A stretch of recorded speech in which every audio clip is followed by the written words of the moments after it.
the Ethiopian Bible is the oldest Bible. Around the 4th century, missionaries from Syria went down to what then was referred to as the Kingdom of Aksum, which is in modern-day Ethiopia, and they brought with them a whole host of literature. And part of this literature was New Testament books in Greek and the Septuagint, the Greek translation of the Old Testament, which at that point was finalized. And the resurrection of Jesus is not the end of the story. It is the beginning of a conversation. The canonical Gospels tell us that Jesus rose from the dead, appeared to his disciples, and then ascended into heaven. But between the empty tomb and the ascension lies a quiet stretch of time, 40 days, when Jesus taught, explained, and revealed things his followers had never fully understood before. Yet when we open most modern Bibles, we find only brief fragments of those teachings. This raises a serious historical question. If Jesus spent 40 days instructing his disciples after the resurrection, where are those teachings? For centuries, Christians assumed they were lost. But in the Ethiopian Christian tradition, they were not. If you are interested in ancient Christianity, original sources, and what early believers preserved long before modern Bible editions existed, subscribe to the channel and turn on notifications. This story goes deeper than most people realize. Now let's continue. Ethiopia holds the largest biblical canon in the Christian world, preserved in the ancient Ge'ez language.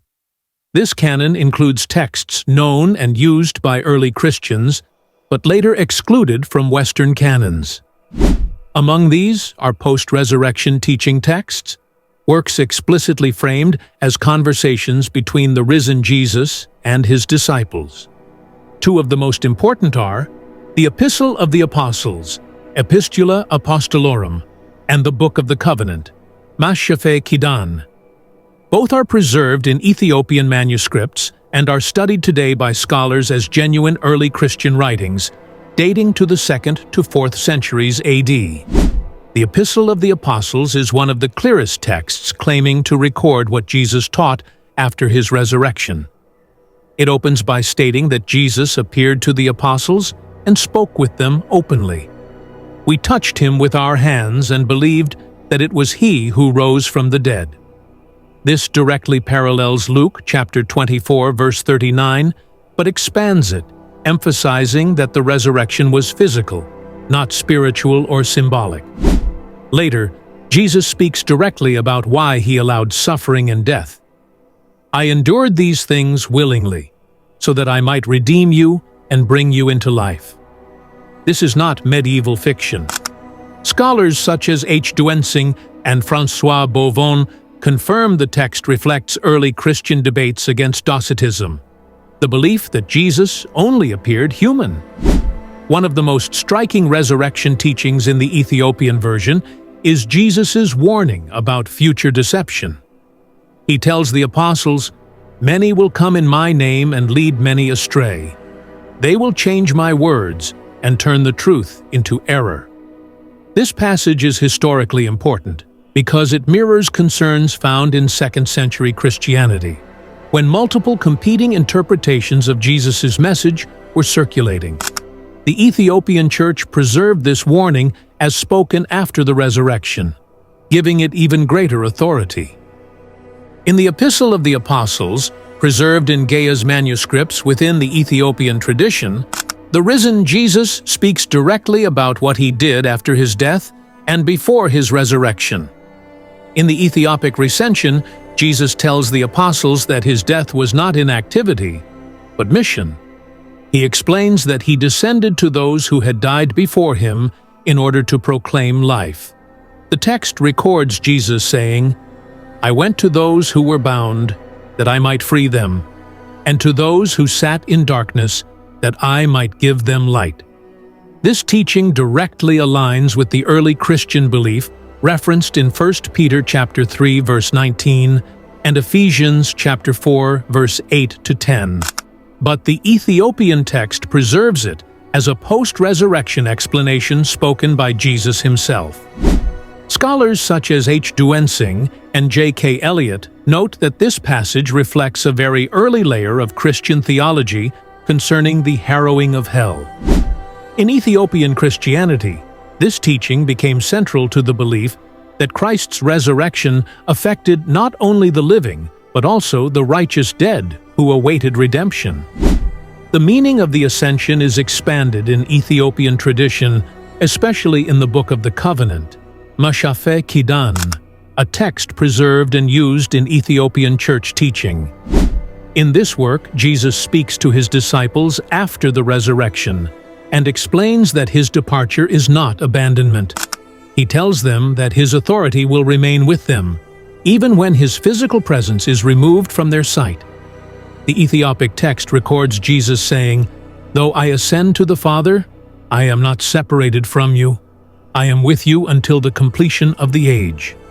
While this echoes Matthew chapter 28, verse 20, the Ethiopian text places this statement after the resurrection, framing it as a final clarification rather than a commissioning alone. The Ethiopian tradition emphasizes that in the Ascension, Christ carries human nature into heaven. This belief is reflected again in the Epistle of the Apostles, where Jesus states, "I ascend in the flesh which I took from you, so that where I am, you also may be." This teaching shaped Ethiopian theology profoundly, reinforcing the idea that the resurrection and ascension are a single, continuous victory over death. The risen Jesus also speaks about the end of the world and judgment. "I shall come again in glory to judge the living and the dead, and I shall repay each according to his works." This language closely parallels Matthew chapter 25, but here it is framed as a post-resurrection clarification, not a parable spoken before the crucifixion. The Ethiopian text emphasizes that resurrection is inseparable from responsibility. Faith must lead to transformation. Unlike the canonical Gospels, Ethiopian tradition explains why Jesus stayed 40 days after the resurrection. In the Epistle of the Apostles, Jesus says he remained to strengthen your hearts, correct your understanding, and prepare you for what is to come.